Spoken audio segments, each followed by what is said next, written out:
Hi, I'm Dave Manheim, and I am the only addict who started a podcast with his friend from Rehab. And the text popped up that Dave Marshall had died, and I was floored. Yeah. I was floored. And from there, that Spin article just chronicles every death in Dopey history. That was the first one. And over the years, we've lost a lot of people, and it's mostly because of fentanyl. I'd say it's all because of fentanyl, but yeah, it's become this. It's probably one of the reasons we are the premier podcast about drug addiction, because the death is so sensational to people. Like when This American Life did the piece, I thought it was a beautiful piece, but my dad was like, they're just selling death. It's the death that people want to hear about. Yes. And our show is more about life.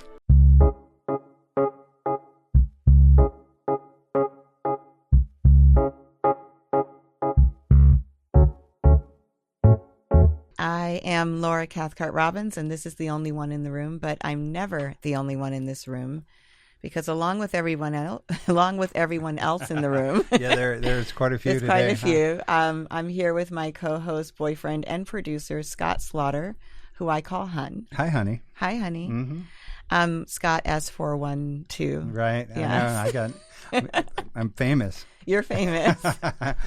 Pretty cute. It was actually, remember, where were we? And these women were talking to us, and then they got all excited when they realized that you were the one from the book. Yeah. I'm not used to it, too. Yeah. And I look at him like, oh, yeah, you know a lot about me, don't you? I don't That's know your him. name. It's Scott. Uh-huh. So today we are interviewing, and this is really cool because Dave lives in New York, and he happened to be here for a weekend, right? Yep. So we're here with Dave Manheim, and he is the creator and host of the premier addiction and recovery podcast, right? Sounds good. The Dopey podcast. Dave and his friend Chris started the podcast in 2016 after meeting in rehab. Sound familiar, hon? I've heard that story. Yeah. 5 years earlier. So they met in rehab 5 years earlier, then they started the podcast in 2016. And then after Chris's tragic death in July of 2018, Dave continued on carrying the Dopey message to an audience that's grown to over 200,000 listeners per week. Wow. That's a damn good podcast, right? It's sometimes it's not. I think this week was more like, no, it's 200,000 a month, not a week. Well, that I gotta change that stat. That sounds great. Yeah. I mean, I think we'll keep it for the purpose of this podcast. All right, that's fine. Grandiosity is one of my favorite things. Yeah, it's progress, not perfection, right? We're moving towards a goal. On the show, you've interviewed a wide range of guests, including Mark Maron, who we love, Jamie Lee Curtis, Margaret Cho, who I just listened to on your show, Killer Mike, Dr. Drew, and many more. Dopey has been featured across media, including This American Life, which I listened to. It's an amazing episode. Vice and the BBC. Dave has appeared on The Howard Stern Show and WTF with Mark Maron. And you live on Long Island with your partner and 2 daughters. Yes, all that's true. The numbers were wrong, but everything else is true. Oh, nice. Scott has 2 daughters, too. Yeah. I'm a girl maker. He's a girl maker. So welcome to the show. Thank you so much for having me. Mike Stan giving you. It's a little low, but I'm just so used to making my voice really loud. No, we're good. We're totally good. All right. So can we start with just you? Because before you went to rehab, you were, how old were you when you went? I mean, I went to rehab a lot. But the last time. The last time I went to rehab, it was 2011. I was 37. 37. Okay. Yeah, that was but I didn't get sober then. You didn't get sober? No. So tell me about getting sober. What did your life look like before you got sober? And then tell me about getting sober. It's like my life, I was a horrible drug addict. I'm a horrible drug addict. That's why I have this podcast. And it was chaos for a long, long time. Right before, in 2011, I was doing like $300 of heroin a day. And I went to rehab at a place called Mountainside in Canaan, Connecticut. And I met Chris at that place. And my life was chaos, but I had so many iterations of drug addiction, I started smoking weed when I was like 19, and I don't think I took a day off smoking weed between 19 and 41 unless I was locked in an institution. And I started doing heroin in my early 20s when I was a TV producer, and I did that for like 12 years. If I wasn't, locked away, I was on heroin or methadone. I was on benzos like the whole time. It was a disaster. And there are years I didn't work. Most of the time between 26 and 41, I barely worked. I worked for 5 years at Katz's Deli from 36 to 41, and that was like kind of the real beginning. I'll have what she's having? Yeah. Katz's Deli? That was kind of the beginning of me learning about how to be an adult. But, what was the question again? You're answering it. Okay. It's what was your life like? But tell me, how did you start heroin? How did that come up? Because not every drug addict does heroin. Not every drug addict is a heroin addict. Yeah. No, I didn't expect to be a heroin addict. I didn't expect to be a drug addict, really. I grew up in a middle-class Jewish apartment in Manhattan on 27th Street and on the 21st floor. And my parents were both teachers, and they both taught in public school. And I didn't drink or do drugs at all. Like, I went to this ridiculously fancy school from age 4. And I went there from age 4 to age 17. It was a free kind of gifted school in Manhattan. And like my first addiction was probably codependency. And I was totally codependent on a group of friends. And the second I wasn't with my friends, I think I was at a summer camp, and I was a waiter at a summer camp. And I felt all the things you hear about alcoholics feel, which is isolated and alienated and not comfortable in my skin. The only way I was really comfortable in my skin was my group of friends. And when I was separated from them, I was totally uncomfortable. And that summer was like the first time I had a drink. I was probably 16. I drank probably, 15 to 20 screwdrivers with the European kitchen staff. And I blacked out and I projectile vomited, and I was like, holy shit. And I didn't drink a lot after that because I think I actually was physically allergic to alcohol. Like, not like the allergy I break out in handcuffs, right. but I'm physically allergic. Yeah. And then like before I graduated high school, like I was like attention seeking with like, in a social situation, I was uncomfortable and I would like fake depression to get attention and shit like that. And I think I was at a theater cast party, and I smoked weed with somebody, and I was like, I like how this makes me feel. But it didn't become my identity for a long time, maybe for a year. I smoked a little bit here and there. I played music. I was in bands, smoked a little bit here and there, and I went to college, and I was away from my core group of friends, most of whom I had known since I was 4. Right? Yeah. So, like, I was really uncomfortable and alienated, and I started a band, and me and a kid at the school started smoking weed, and I was like, this is what college kids do, and I probably never stopped smoking weed. And so I was a stoner. It was my culture. It was my religion. It's still my culture, even though I haven't smoked weed in 8.5 years or whatever.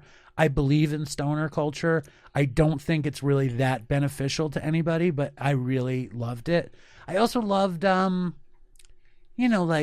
beatnik shit and rock and roll and hip hop and all these things where stoner culture was very invested, and I thought it was cool. Yeah. Yeah.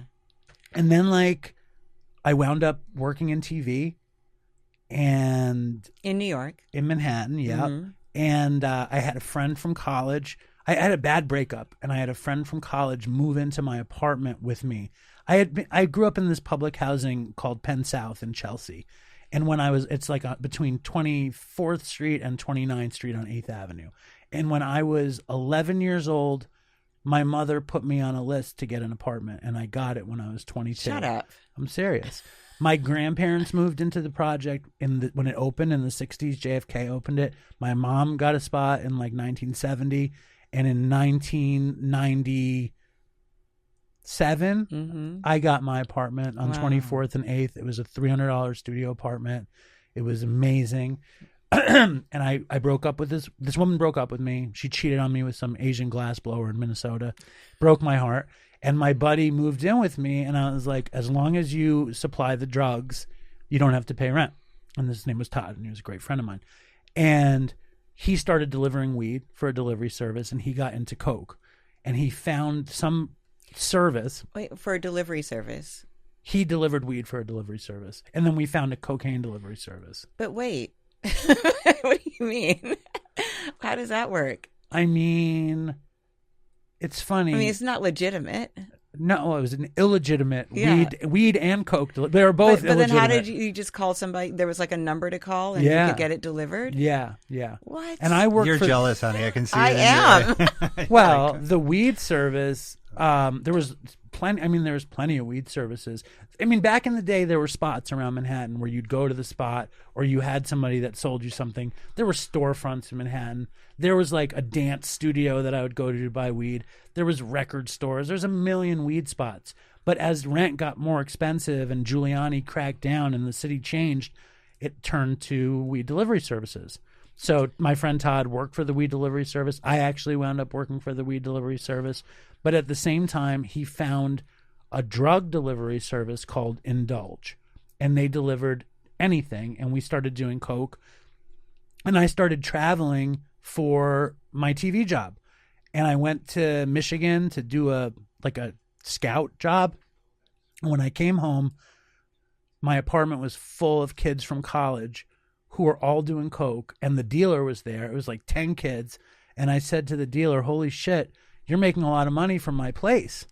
And he kind of like looked at me, and I was like, what are you going to give us for that? And he gave us 2 bags of heroin. He threw it on the table. Oh. And I had done heroin once in college, but I didn't think I liked it. But How did you do it we sniffed it. You sniffed it. And that night, me and Todd split the 2 bags, and we got really high. And in the morning, I felt even better somehow. Like, I think it was so strong the night before, it hit me hard. But in the morning, it hit me perfectly. And I was producing this TV show for this. It was a little bullshit college cable network that was owned by Lorne Michaels. And I got to interview heroes of mine, like rock and roll stars and shit. And I loved it. And I felt kind of pressure. And I loved drugs. And I thought I could handle them. And I started doing heroin every once in a while then, which turned into, I got a contract with them. I made a bunch of money. And I, even though like all my heroes like Miles Davis or John Lennon or whoever couldn't handle heroin, me with this bullshit producer job thought I could, and I couldn't, and from there, like, it's an endless tale of detoxes and rehabs and unemployment. I lost that job, and I basically didn't work again until I worked at Katz's. Basically. Wow. I didn't work again for 10 years. Yeah. Or something like that. Yeah. It was bad. That's a long time. Yeah.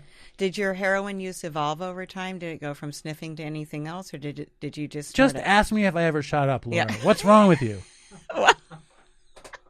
Have you ever shot up? Yeah, of course. Yeah. I sniffed heroin for years, and I like how you skirt around the thing. Well, some people just smoke it. I never think use a most needle. people think, like, the average person who's never used heroin would think everybody shoots it, right? Right. Like, but I didn't want to shoot it. Like, I wasn't like interested. I mean, I think part of me wanted to shoot it, but most of me was very scared to shoot it. Yeah. And I sniffed it because it's powder. Out here, it's tar, and most people smoke it out here. In Manhattan, it's powder. And I sniffed it, and then I went to a bunch of detoxes, and I wasn't getting better. And I wound up going to a 28-day program in kind of like almost upstate New York. It was in Rhinebeck, New York. And I was with this roommate, and we never stopped talking about getting high. Yeah. And I had money at home, and I was just like, fuck it, let's go. And we left, and I shot up with him. And then I just started shooting up after that. So I shot up from probably 28 to 35 or something. Mm-hmm. And I lived out here for years, and I shot tar out here, and I was on methadone for years, and I was on Xanax and Klonopin and Valium and all that, and weed the whole time. Were you prescribed methadone, or did you just get it? Yeah. You were I was prescribed on it? multiple methadone programs. Because I wanted to talk to you later on about that, about using, about what sobriety looks like, Mhm. and harm reduction, I think, is the common term for it, but using other medications to medical assisted treatment. Yes, for especially for opiate addictions. But we'll talk about that later. Okay. I'm putting a pin in it. Okay. So I wanted to read this about Chris. So this says, Chris, who started getting wasted even before adolescence, which is different than you. And actually, 19 is kind of late to start. 16 with the first drink, right? Yeah, very late. I mean, in the world of alcoholism and addiction, it's kind of a late start. Totally. So Chris started getting wasted even before adolescence. He was shooting meth as a court-ordered resident of a brain injury clinic. Breaking his... Wait, where are you getting this from? This is from Spin. Okay, great. Yeah, from Spin magazine. Oh, I know what they're talking about. Yeah. He broke his neck in a drunken skiing accident, loading a syringe with water puddled in a garbage can. Tomfoolery during rehab stints he'd done all over the country. A year's stretch he served in jail after fronting up to a Newport Beach, California veterinary clinic and demanding phenobarbital. Yeah. Which I really liked, by the way. Yeah, me too. Yeah, I really enjoyed that. His ruse about a cat having seizures didn't work, so he knocked down a nurse and stormed the med room from a bottle of pills, but not before hot-footing it into a park where he attacked the arriving police officers. Yeah. So that's a classic Chris story. Classic Chris story. But tell me about Chris. Tell me, besides, so that's like kind of the worst case scenario, Chris, right? But tell me about him. Chris, I met him in 2011 in May, probably like May 1st, in Canaan, Connecticut. I had just gotten out of a detox out there, and there was a smoking area at Mountainside. And Chris, he looked like somebody from Dead Poets Society, like white guy with the Brooks Brothers. I mean, I think when I met him, he was wearing a white T-shirt and either khaki pants or khaki shorts. He was smoking a Parliament cigarette that he had bummed from somebody there. He was super weird, like super smart, really weird. Like, you know, like those guys, I don't know if you know these kinds of guys, but guys that like are like ridiculously smart, but they say absurd shit to make people feel stupid. Yes. Like, and then like a Philip Seymour Hoffman kind of type. In his characters, not the actor. This is like way further out. Like Chris is a weirdo. Like he would at treatment, he would hide out in his room. He would like hide in his closet when there were groups. But then when he wanted to be gregarious, he was like incredibly well liked and social. He grew up pretty affluently in Massachusetts, and he like got into an Ivy League school, and like, but he was a horrible drug addict and alcoholic. And he was somebody that you could get close to. But then if he wanted to put distance between you, he would. I met him and he tried to fuck with me kind of the first day. And he did, you know what I mean? And like, but we hit it off. And during those 28 days, like, we told a lot of stories and had a lot of laughs, and I didn't see him for days. And then I would, like, he's the kind of guy, like, you'd go into the cafeteria, like not when you're supposed to eat, and he'd be eating, like he'd be sitting there, like eating a bowl of cereal, but nobody else is there. Right, and at lunch he wouldn't be there or something. Yeah. He was a weird mystical character, but he was nothing like the way he was when he was sober. Like when he was sober, he was still all those things, but he was less weird. He was more connected, and he was more interested in like being a friend. Yeah. I obviously, not obviously, but I connected with that part of your story because of Scott, because Scott and I met in treatment, and, you know, we're together now. But we weren't together in treatment. We just got along really well. And well, you were a little bit together in treatment. I read the book. He actually has read the book. Yeah, but we weren't like...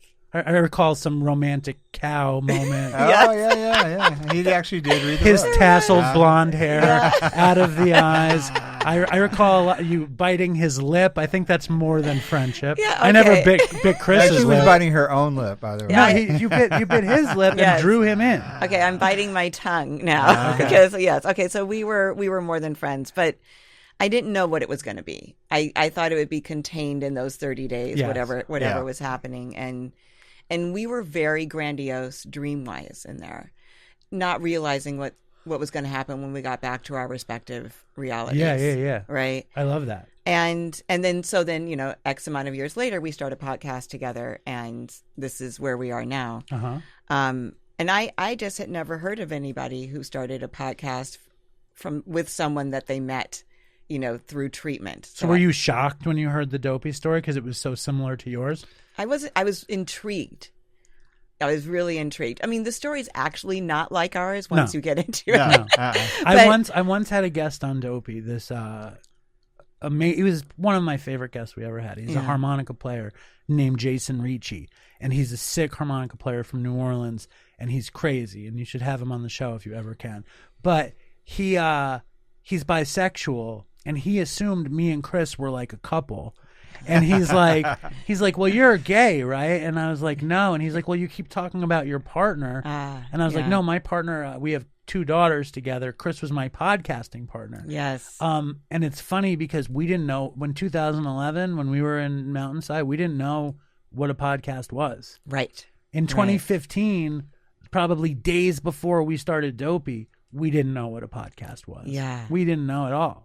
But were you guys just like having these conversations where you thought, we've got to do something with this? No. So how did it happen? We were having conversations. We both had crazy stories. We like to make each other laugh, and that's the heart of Dopey. I like to make people laugh. Yeah. And Chris and I the way it really happened was we hit it off, and then afterwards we totally went our separate ways. But we talked, I don't know, between 2011 and 2015, I bet we talked 10 times. Whenever he was dating somebody, he took them to Katz's to impress them. So I would see him then. I remember one girlfriend he brought in, and they had just bought nipple clamps at a sex shop. I think he was trying to impress me and her that time. And then, over the years, we were both relapsing on and off, both of us. He tried to get me to relapse with him a couple times, but we never used together. And right before we started Dopey, I had started a project at Katz's called The Last Jewish Waiter.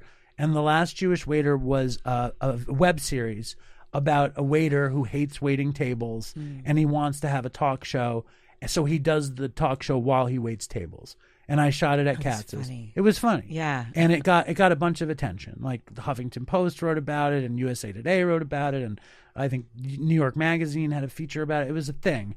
And I had a deal with the company that made Anthony Bourdain's show, and it was supposed to be a thing.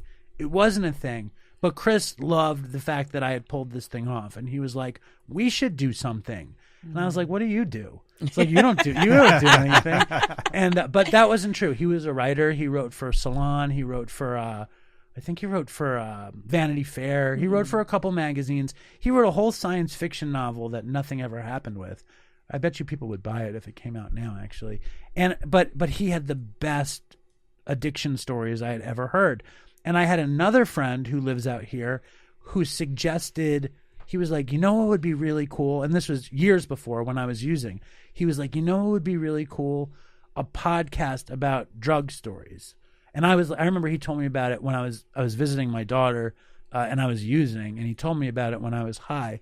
And I was like, I don't know what a podcast is. And then he made a podcast of that where what it was celebrity drug stories that he compiled.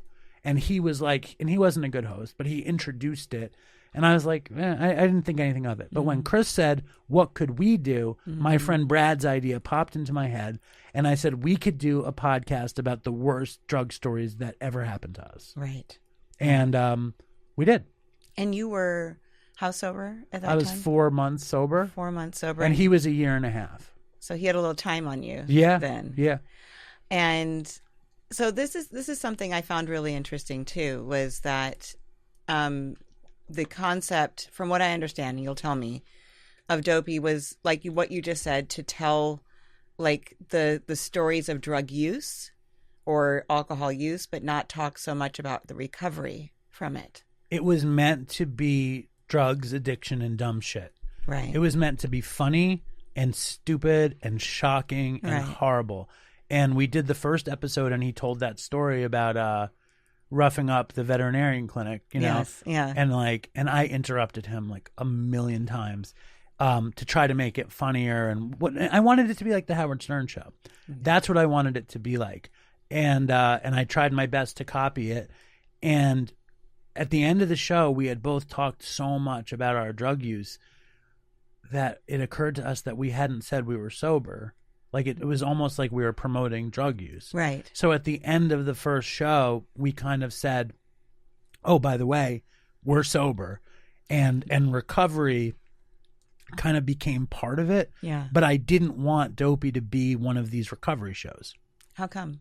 Because I don't like them. Because I think they're annoying. Because I think like talking about recovery in a highfalutin Pollyanna-ish way disgusted me. And AA disgusted me when I had 4 months. Half of Dopey in the beginning was me talking shit about 12-step. Right. You know, like it was a real defiant, drug addict-y kind of thing. Yeah. And I think people related to that. Yeah. I mean, I listened to a couple of those early episodes, and I agree with you. I think that there might have been a relief. And you were listed as a comedy podcast at first. Yeah. You were not listed under mental health. Yeah. Yeah. And that's so. I want to talk about the podcast itself for a minute, because you had a friend. Was he from college, Todd? Who? Yeah, Todd was that guy who moved in with me. He was the guy who worked at he's that guy. Yeah. Okay, so talk about his involvement in Dopey. Tell us about that. Well, Todd also introduced me to my wife. Like I wouldn't have my children if it wasn't for Todd. His involvement with Dopey was that I guess the Howard Stern show is like a huge influence on Dopey, but really Todd was like the touchstone for me, because me and Todd we had met in 1992 in Ithaca, and we were just like parallel addicts, you know, from the get, you know, and like we pushed each other like in a really unhealthy addicty way. Yeah. And when we started the show, Todd was still using, and me and him had drifted apart because he was using and I wasn't. And I mean, it's probably my favorite episode. He calls in, but he doesn't know we're recording. Right. So I start pushing him, and he had just gotten arrested, and he like tells this whole Dopey story without knowing he's on the show. And it was like my favorite moment ever, because it was perfect. It was perfectly what I wanted Dopey to be. Yeah. And Todd was the only addict at the time we had on the show who was using.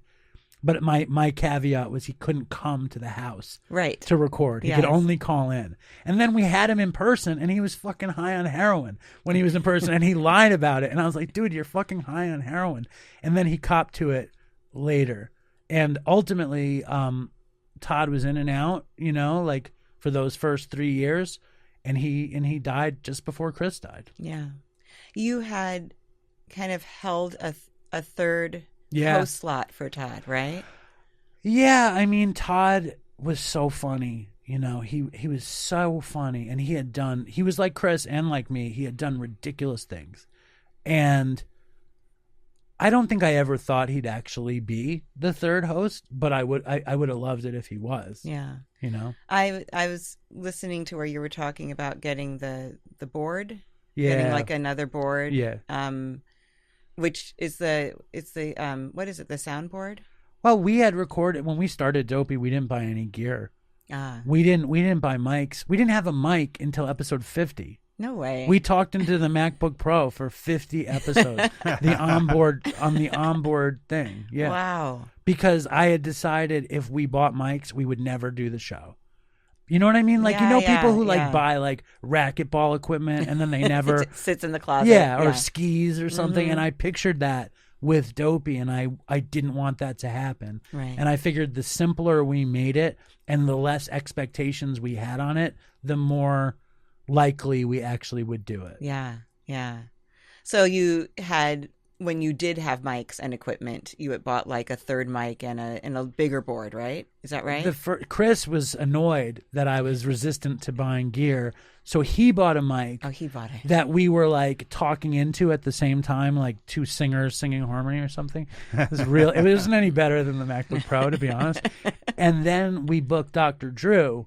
And I was like, we can't go to Dr. Drew with this fucking one mic. Right. So I went out and I bought a little board and some mics. But I think that was it. And then Todd had, he hadn't really cleaned. No, he had cleaned up. He was in sober living and he called in and I told him we had the extra spot and he was like all lit up for that. Yeah, I heard that. Yeah. I was listening to that. Yeah. And there were some episodes where he really does not sound good. And those were kind of hard to listen to. Honestly. Oh my God. He really we all, the three of us, all of us went to really bad places with Todd and ultimately with Chris. Sometimes he was in a bad place when he was on the show. Yeah. Which is terrifying to listen to. He had told a story about going to unemployment and nodding out at the unemployment office, basically nodding out while he's talking to the unemployment person. Yeah. And he also told a story about having a seizure in a Rite Aid. And I had multiple seizures. And so did you. Yeah. Or maybe you had one. I had two. Right. I had one at the field. it was a basketball game. And then the second while I was waiting in the ER to be seen. Right. Yeah. So 2 in a row. Yeah. So it's not cool to have seizures. No. But Todd was in bad shape. And there was a woman who was a friend of Chris's who had a lot of sober time, and she sent in an email that was like, Todd's gonna die. And I read it to Todd and he didn't like that, but ultimately that's what happened. So prior to Dopey, had you lost anyone close to you to drug use? No. So did it feel like a possibility to you? I know intellectually you're smart and you live in this world, it's a possibility, but did it feel like that? I thought it was possible that I could die, but I wasn't really using with anybody. I was very much using by myself. And there were times I kind of hoped I would die, where I would take giant shots and hope I would die. Or I wasn't hoping I would die. I was just kind of hoping I wouldn't wake up. Yeah. And I didn't. And nobody died. The first person that died in our orbit was this guy named David Marshall. And David Marshall was a friend of Chris's, and he had set up our Facebook page, and he owned a CrossFit gym in Western Connecticut, and he was very sweet guy, incredibly handsome, incredibly healthy, jacked up, and played guitar, and was a cool, a very special guy. And out of nowhere, I remember I was with my family and I was texting Chris, or I was on my computer, and how texts pop up on your computer, and the text popped up that Dave Marshall had died, and I was floored. Yeah. I was floored. And from there, that Spin article just chronicles every death in Dopey history. That was the first one. And over the years, we've lost a lot of people, and it's mostly because of fentanyl. I'd say it's all because of fentanyl, but yeah, it's become this. It's probably one of the reasons we are the premier podcast about drug addiction, because the death is so sensational to people. When This American Life did the piece, I thought it was a beautiful piece, but my dad was like, they're just selling death. It's the death that people want to hear about. Yes. And our show is more about life. Very much. About life. And your dad, you mentioned him earlier. Your dad's, you record in your dad's apartment? I record a lot in my dad's apartment. Yeah. And he's part of the podcast. Yes. Too. Yeah. He weighs That's in. Great. Wow. Yeah. He's in his mind, he's the best part of the podcast. Yes. And to a lot of people love my dad on the show, and he's really funny. Yeah. He's really funny. He's very sweet and funny on the show. And I always blame my heroin addiction on him on the show, just to make him feel really good. So So you mentioned that Todd died 2 weeks before Chris did. I think it was 6 weeks. 6 weeks. Yeah. But within this very close time period. Yeah. Were you thinking that you need to keep closer eyes on the people around you after Todd's death? Like, Yeah. yeah. Yeah, I was. What happened was, and it was like, I mean, I probably got like 80% of my gray hair and my beard in my head from that year. My second daughter was born on May 15th, right? We moved into our first house on May 17th. Todd died first week in June or second week in June, something like that. And I got a text from one of our mutual friends, that they were concerned about Chris. And I was waiting tables at Katz's, and I remember I freaked out, and I was sure Chris was going to die, you know? And it's funny because the thought came to me and crystallized as reality, and it left just as quickly. You know what I mean? Like, I was sure he was going to die. His friend had gotten a message from him and had confused me and him, which is nothing that Chris would have done. He like called somebody the wrong name. Right, yeah. Something like that. Yeah. And then me and Chris had this long talk, and he was like, no, I'm feeling all this pressure. Chris was in this serious relationship. He was in a PhD school for a PhD in psychology. He was getting his PsyD. He was working in a sober living. He had an internship at a school. It's a lot. He was also a sober companion. Like, he was doing so many things. And I remember I was so scared waiting tables that Chris was going to die, because Todd had just died. And when I found out Todd died, we were bathing our newborn in the kitchen sink, me and my wife. And I think the older daughter, Nora, was there. And my phone rang, and it was my friend. Why is your daughter's name? Yeah, Nora? I have a Nora. it is. Yeah. I do. That's interesting. She's my younger Yeah. daughter too. Okay. Yeah. And I have Nora is my older daughter, and Okay. Susan's my younger daughter.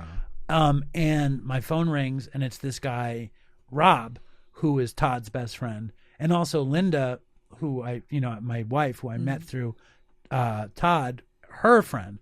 And when I saw the call, I was like, I had a feeling. Yeah. I took the call. He told me Todd had died, and I broke down. I broke down, and my Nora was like, I never saw you cry before, and I was hysterical.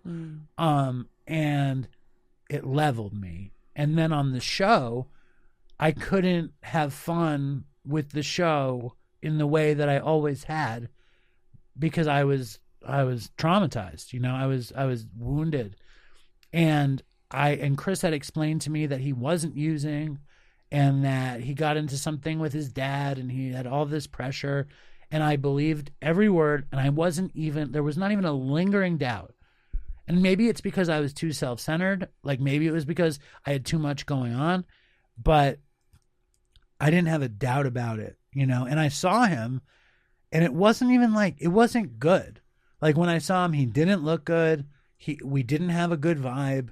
We went to interview this famous comedian named Artie Lang, who was on the Howard Stern show, and it wasn't good. And then we went home. It was very like a movie or something. We interviewed Artie. Artie was high too. Chris was high. I knew Artie. Artie was like, I was like, there's something wrong with Artie. I didn't know there was something wrong with Chris. And me and Chris went, and we got a ferry boat from Hoboken to the west side of Manhattan, and it was like a movie. And when we got there, I said, "You want to get something to eat?" Because we always would get something to eat before he left. And he said, "No, I'm gonna go." And I was like, "Okay." I was like, what I was thinking was that he was losing interest in the show. Right. I was sure he was losing interest in the show, and he left. And then I didn't see him again and ever. And we had done the next 3 episodes we did remotely, and I didn't see him again. And his girlfriend called me and told me she found him dead. And I had talked to him the night before, extensively the night before. And it was really like a movie, because he told me, I was like, "It doesn't seem like you want to do the show." And he's like, "No, all I want to do is the show. I'm only getting a doctor to satisfy my family and to get some pride in myself, but all I want to do is the show." And like, he was like, I love you. I was like, I love you. It's so, we had a real magical, we built something that we loved. Like, we loved what we did. And then in the morning, me and Linda were taking Susan out for a walk, and I got a call from his girlfriend, who he told me was crazy the night before. Meanwhile, he was using, but I didn't know what she was about, He told me she was crazy, so she called me and told me that Chris died. And I was like, okay, crazy, you know what I mean? Like, Chris didn't die, you know what I mean? She said he's dead, he overdosed. And I said, don't say that, meaning like, you're nuts, And then me and Linda went for a walk, and I reached out to Chris's sister, and she confirmed that he had died. And it was like, I think I was so beaten up from Todd's death that when it happened to Chris, I was angrier than sad. Yeah. Well, on top of having your daughter born, on top of moving. Yeah. I mean, Scott and I moved in September here, and we're just getting over it. Right. And I don't mean that lightly. Like, it really it flattened us when we moved. And then to have Todd, and then to have Chris, who you were blindsided by, it sounds like. You were blindsided by his death. I was so blindsided by it, I did not believe it. Yeah. Like, I literally, is it literally or literally? I think it's literally. Good. I literally did not believe it. Yeah. Yeah. Yeah. Wow. Thank you for telling us that story. I don't want to sensationalize his death, but I think it's really important, because what I felt like was that you changed afterward, and so did kind of the vibe of the podcast. Yeah, I mean, Yeah. I kind of had to. Yeah. Like, because the whole show was leveled. Like, half the show was Chris. Yeah. And like, I bet you if you polled the audience between episode 1 and episode 142, like, a great percentage preferred Chris. Like, I was always interrupting. I was always kind of like the bad guy. You were kind of the bad guy. Yeah. Yeah. I was always the bad guy. And now the good guy died, and I played the bad guy because I knew it was good for the show. Yeah. You know, so he died, and my wife, she knew how obsessed I was with the show, and I don't know that she loved that then. And she's like, well, maybe you should stop doing the show. And I was like, I'm not fucking not doing the show. So that wasn't a consideration for you? I mean, maybe I not in my heart. Like, all I ever wanted to do is have a talk show. Like, my whole life, and there I had a talk show, and I had an audience, and I could do whatever I wanted, and I was not going to give it up for not. I mean, part of me wanted to give it up in honor of Chris, but I didn't want to let go of it. I wanted to do it. Like, it's all I've ever wanted to do. So I kind of, I mean, and also you need to understand, on Friday I put out my 470th episode. I've never missed a week. I didn't miss the week that Chris died. Wow. That I was like, fuck this. I'm doing it. You talked about Chris's death that week? Or? Yeah. Wow. What I did was I said, Linda was like, you don't have to do it. And I was like, I want to. I need to. Like, it's what I do. And I thought I was just going to do a 15-minute show explaining what had happened. But instead, I wound up having his girlfriend on, who found his body. Yeah. And it was like the hardest. It was crazy because we were both in shock, and it became like our most listened to episode, not because people are rubberneckers and want to hear about death and all that. Yeah. But I said to Linda and I said to the audience, like, I'll stop. It's my phone. Okay. I'll stop making the show when it sucks, for a while, like, because it's going to suck for a while. I'll stop making the show when it sucks or when it's not fun. And the first week after he died, it was his wake in Boston. And I went to his funeral. I was a pallbearer at his funeral. And we recorded a show with all of his best friends. And I brought 4 mics and I, plugged them all in, and we all remembered Chris. And then the next show I had Dr. Drew and Bob Forrest, who treated him, and also were big celebrity rehab people. So like, and then I was just trying to figure out how to make the show work. And I had a friend of mine who I also met in treatment years before, who stepped in to help me produce the show because I couldn't handle doing it alone. Mm-hmm. So all of a sudden he was there for me, and I just kept going, you know, and the show had to change because there was a trauma that the audience suffered and the show suffered. Yeah. And then I realized that it needed to have its spirit back, so I tried everything I could to give it some of its spirit back, and I don't think I ever really succeeded, but that's what happens when you lose somebody. Oh, yeah. Yeah. I mean, just in the listening that I did from the early episodes, which were really enjoyable, much lighter, and then to the episodes after Chris's death. But I really enjoy those episodes for a different reason. I don't know. It's not that the other ones weren't honest. They absolutely were. But there's and I don't know, like a reverence, I think, maybe for addiction or respect for it that seemed to have been absent in the early episodes. Definitely. Yeah. I suffered great hubris in my life. Like I bet you there's an adjective for being one with hubris. And I definitely have been somebody with a lot of hubris in my life. And I think Todd and Chris's death changed me. Not that I still don't have hubris every once in a while, but it definitely made it very important to me to tell their story in between the laughs. Yeah. There's still laughs. Yeah, of course. There's still a lot of laughs. Not like there were, though. No, it's different. It's the same show, but it's different. And it's not the same show because Chris is absent, but it's still you. And you're still telling these stories and having people come on and talk about, you know, how crazy it was when they were out there. Yeah. And the crazy things that they did and what that was like. You also talk about a lot of other things, too. Like I told you when I listened to Margaret Cho's episode, I learned a lot of terms that, you know, I've been out of the game for almost 16 years. I never smoked weed. I mean, I did. I tried it a few times, but I was never a weed smoker. But I learned so much about that culture. Oh, yeah. Listening to the show, which was fascinating to me. Why? What was fascinating about it? Well, just like there's like a narcotic way to smoke weed. Right. Right? Sort I didn't of. know that. Sort of, yeah. I mean, that's what I heard you guys describing, like to get like this, is it dabbing? Is that what it's called? Yeah. That part I didn't know. And then like cocktailing it, mixing it. Like I know about cocktails because I did a lot of that, but like with weed and mixing weed with certain things to enhance the high.